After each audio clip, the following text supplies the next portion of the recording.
Hello hello everyone. इस video में हम बात करेंगे लाइट चैप्टर के बारे में। क्लास 10 सीबीएसई बोर्ड के लिए बात करेंगे। तो बेसिकली अगर हम लाइट चैप्टर की बात करें तो इस पूरे चैप्टर में हमें पढ़ना है reflection of light, refraction of light, ठीक है।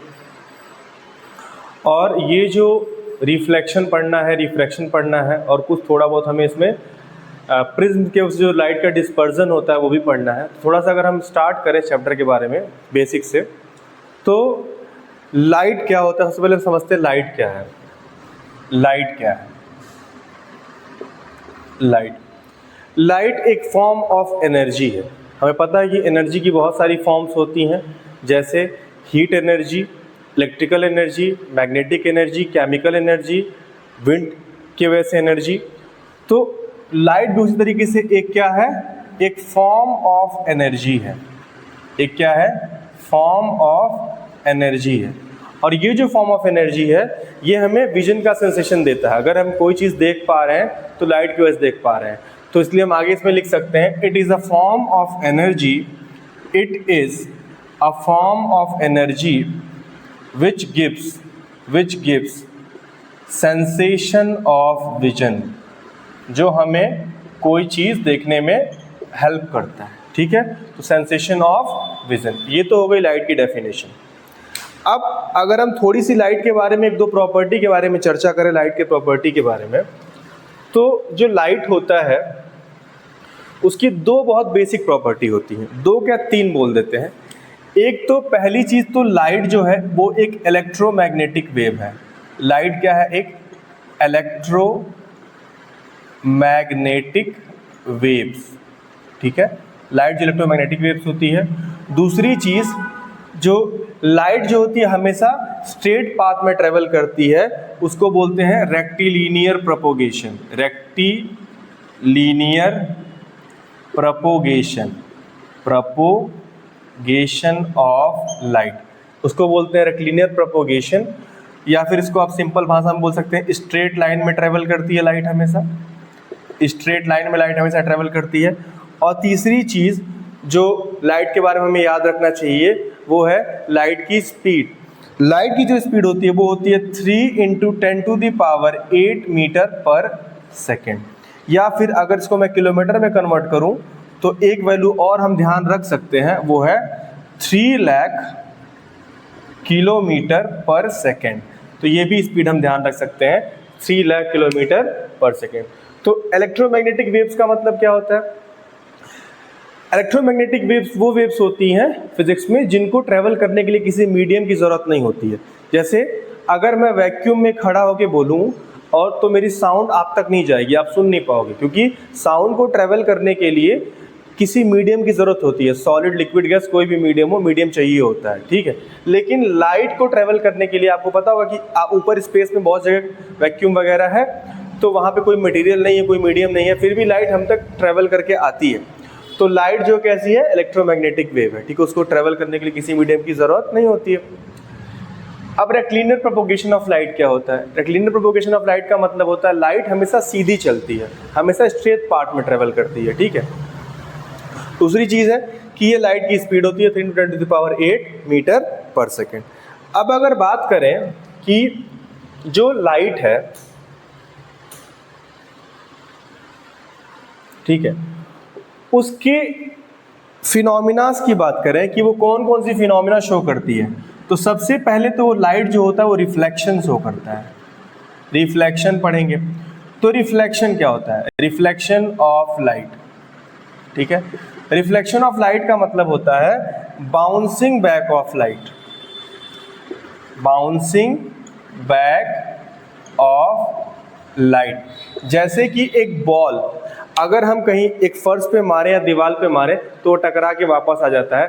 ठीक उसी तरीके से लाइट जब किसी ऐसे मीडियम पे हिट करता है जहां से वो आर पार ना जा सके, इसका मतलब यहाँ भी कंडीशन है कि जो मीडियम होना चाहिए वो ओपेक होना चाहिए, या फिर ट्रांसलूसेंट भी चलेगा, ट्रांसलूसेंट भी चलेगा, लेकिन किसी भी केस में वो ट्रांसपेरेंट नहीं होना चाहिए। ट्रांसपेरेंट नहीं होना चाहिए, क्योंकि ट्रांसपेरेंट के केस में क्या हो जाएगा, लाइट जो होगी वो आर पार चली जाएगी, उसको लाइट क्रॉस कर जाएगी। अगर लाइट क्रॉस कर जाएगी तो फिर वो बाउंस बैक नहीं कर सकती। जैसे ये मीडियम क्या है, ओपेक मीडियम, ये जो दीवार है पीछे ये ओपेक है, अगर यहाँ से लाइट जाएगी तो टकरा के वापस आ सकती है। लेकिन अगर यहीं पे एक कांच होता या शीशा होता तो लाइट उसको एंटर करती और बाहर निकल जाती, तो वहाँ पे रिफ्लेक्शन नहीं होगा। तो बाउंसिंग बैक ऑफ लाइट होने के लिए जो हमारा मीडियम है या तो ओपेक हो या तो ट्रांसलूसेंट हो, बेस्ट होगा कि वो ओपेक हो, तो हमें अच्छा रिफ्लेक्शन देखने को मिलेगा। अब हमने रिफ्लेक्शन की डेफिनेशन पढ़ ली कि रिफ्लेक्शन क्या होता है, बाउंसिंग बैक ऑफ लाइट। अब ये जो रिफ्लेक्शन होता है वो कहीं से भी हो सकता है, किसी भी सरफेस से हो सकता है। सरफेस मतलब या तो सरफेस प्लेन हो या सरफेस कर्व हो या सरफेस ऐसे कुछ भी टेढ़ा मेढ़ा हो, कहीं से भी रिफ्लेक्शन होगा। और हमेशा रिफ्लेक्शन जब भी होगा तो एक लॉ होता है, उसको बोलते हैं laws of reflection. Laws of reflection, ये चीज हमेशा फॉलो होगी, उसको क्या बोलते हैं, लॉज ऑफ रिफ्लेक्शन। और ये जो लॉज ऑफ रिफ्लेक्शन है ये चीज हमेशा फॉलो होगा। क्या होता है law of reflection? Law of reflection क्या होता है? Law of reflection, laws of reflection होता है कि अगर मान लीजिए ये एक सरफेस है जहां से रिफ्लेक्शन होने जा रहा है, तो जो रे उसको हिट करने को जाती है या फिर किसी सरफेस को अप्रोच करती है उसको बोलते हैं इंसिडेंट रे, उसको बोलते हैं इंसिडेंट रे। और जो रे टकरा के वापस आ जाती है उसको हम बोलते हैं रिफ्लेक्टेड रे, उसको हम बोलते हैं रिफ्लेक्टेड रे। और बीच में हम ड्रॉ करते हैं नॉर्मल। नॉर्मल क्या होता है, इस सरफेस के परपेंडिकुलर होता है, मतलब ये वाला जो एंगल होगा वो 90 डिग्री होगा। ठीक है, तो लॉ ऑफ रिफ्लेक्शन क्या कहता है? लॉ ऑफ रिफ्लेक्शन कहता है कि जो इंसिडेंट रे है वो एक एंगल बनाएगा, इंसिडेंट रे जो होगा वो एक नॉर्मल के साथ एंगल बनाएगा, इसको बोलते हैं एंगल ऑफ इंसिडेंस। ठीक उसी तरीके से ये होता है रिफ्लेक्टेड रे, इसका भी एक एंगल बनेगा नॉर्मल के साथ, उसको बोलते हैं एंगल ऑफ रिफ्लेक्शन। ठीक है, तो पहला लॉ कहता है, फर्स्ट लॉ कहता है कि एंगल आई जो होगा वो एंगल आर के बराबर होगा, यानी कि एंगल ऑफ इंसिडेंस जो होगा वो एंगल ऑफ रिफ्लेक्शन के बराबर होगा। ठीक है, दूसरा लॉ कहता है, ये तो पहला लॉ हो गया। ठीक है, जो दूसरा लॉ कहता है, सेकेंड लॉ जो है वो कहता है कि इंसिडेंट रे, दूसरा इंसिडेंट रे कॉमा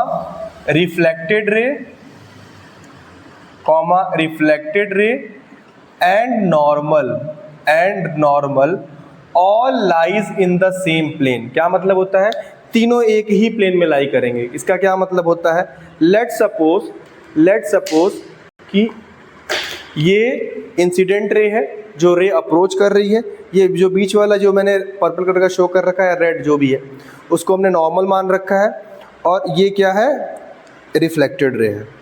तो तीनों एक ही प्लेन में है, उसका क्या मतलब होता है कि तीनों ये एक ही प्लेन में है। ठीक है ना, अगर आप इसके नीचे कोई भी मैं अगर पेपर लगाऊं या कोई प्लेन सरफेस लगाऊं तो तीनों एक ही प्लेन में आ जाएंगे। ठीक है, आई होप ये विजिबल है, तीनों क्या होंगे, एक ही प्लेन में आ जाएंगे। लेकिन अगर मैं इसको थोड़ा सा ऐसे कर दूं तो अब ये दोनों एक प्लेन में है, ये दोनों क्या है, एक प्लेन में है, पर ये इन तीनों एक साथ एक प्लेन में नहीं है। हाँ, ये दोनों एक प्लेन में हो जाएंगे लेकिन तीनों एक साथ एक प्लेन में तभी नहीं हो पाएंगे। ठीक है, तो अगर आपको लॉ ऑफ रिफ्लेक्शन, जब भी रिफ्लेक्शन होगा तो इंसिडेंट रे, रिफ्लेक्टेड रे और नॉर्मल क्या होते हैं, तीनों जो होते हैं वो एक ही प्लेन में लाई करते हैं। तो ये होता है लॉ ऑफ रिफ्लेक्शन।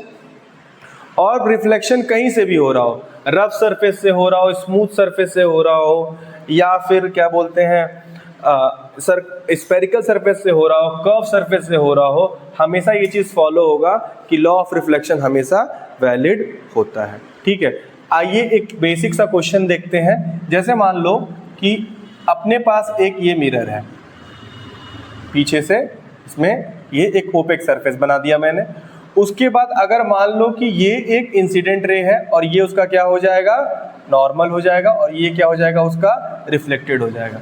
अगर मान लो कि ये एंगल 30 डिग्री है, तो मुझे बताना है कि फाइंड द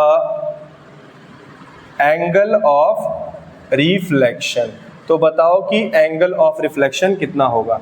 तो इस केस में बहुत सारे बच्चे क्या करते हैं कि इसको 30 देख के एंगल ऑफ रिफ्लेक्शन उसको भी 30 डिग्री बोलते हैं, जो कि गलत हो जाएगा आंसर, क्योंकि जो एंगल ऑफ इंसिडेंस यहाँ होगा वो 60 डिग्री होगा। क्यों? क्योंकि हम एंगल ऑफ इंसिडेंस कहाँ से नापते हैं, एंगल ऑफ इंसिडेंस हमेशा नॉर्मल से नापते हैं। अगर ये 30 है तो ये कितना होगा, 60 डिग्री।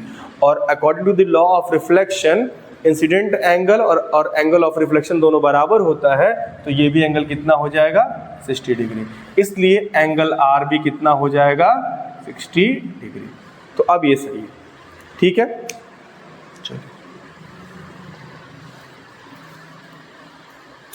सो होप ये